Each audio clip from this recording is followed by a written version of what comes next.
प्राप्त हो जाएगा। किताब मैं दे दूंगा, उसमें नारियल के गट्टे की महिमा वर्णन है।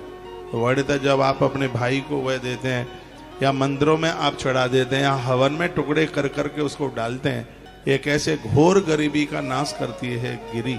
आप अपने भैया को दे देते हैं, भतैया बन करके भाई आता है, बहन ऋणी हो जाती है यदि उसने गिरी का गोला नहीं दिया अपने भाई को। तो बतासा और गिरी, ये भाई दूज आ रही है इसलिए मैं पहले से बोल रहा हूं।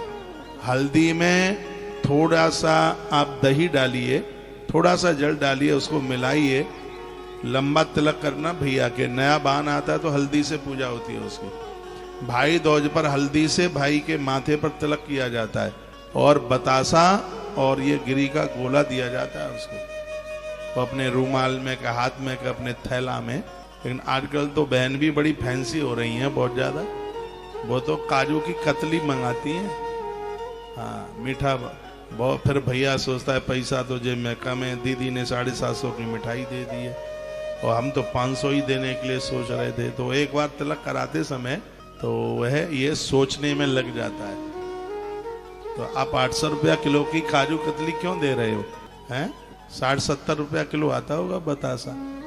इतना आनंद आता है, भगवती तो प्रसन्न ही नहीं होती बतासे के बिना। यमुना मैया बहुत प्रसन्न होती है भारी, क्योंकि यमराज के भाल पर यमुना मैया ने जब टीका किया ब्रह्म पुराण, यमुना मैया ने अपने भाई यमराज के माथे पर टीका किया तो उसने अपने भैया को 2 चीजें झोली में दी थी, एक नारियल का गट्टक और दूसरा बतासा। तब से लेके आज तक ये चल रहा है। भाई दूज का तिलक भाई के माथे पर सबसे पहला यदि किसी ने किया तो यमुना मैया ने किया। तब से ये भाई दूज चल रही है। सबसे पहला तिलक और कहाँ हुआ? मथुरा जी में हुआ, विश्राम घाट पर। इसलिए पूरी दुनिया में ये स्थान बड़ा अद्भुत है। कभी जीवन में एक बार इस जगह का जरूर दर्शन कीजिए। भाई दूज कब किया मैं वीडियो डालूंगा, उसको आप जरूर सुन लीजिएगा। अब के तो आश्रम पहली बार, कथा कहते तो मुझे 29 साल हो रही हैं, लेकिन भगवान की प्रेरणा से पहली बार भाई दूज वाले दिन शाम के समय का टाइम है, भैया दूज वाले दिन संध्या के समय में विश्राम घाट मथुरा में चुनरी मनोरथ करने का सौभाग्य, यमुना पूजन, 56 भोग और भी बहुत कुछ करने का यह सौभाग्य प्राप्त वहां से हो रहा है। आप इसमें जरूर जुड़िए, आ सकें तो आप जरूर आइए। अद्भुत कार्यक्रम है, देखिए नजारा, ये भाई दूज आपकी अद्भुत हो जाएगी। पधारिए, नहीं तो टीवी पर तो देख ही लीजिए। एक छोटा सा सहयोग बस उसका रखा गया है।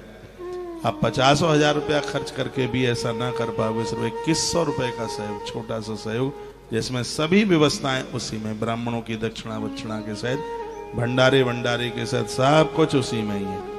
उसका भी रजिस्ट्रेशन नंबर आप आश्रम से ले लीजिएगा। छोटी छोटी सेवाएं, उसके द्वारा पुण्य बढ़ाए जा रहे हैं। पुण्य बढ़ रहे हैं तभी तो पुष्कर आ गए हैं आप, पुण्य बढ़ गए हैं टीवी से तभी तो पुष्कर की कथा आप सुन पा रहे हैं, नहीं तो पता नहीं क्या होता, मालूम भी नहीं है। भगवान ने बहुत बड़ी कृपा करी है, हम और आप लोगों ने तो कोरोना को भी मात दे दी है बिल्कुल।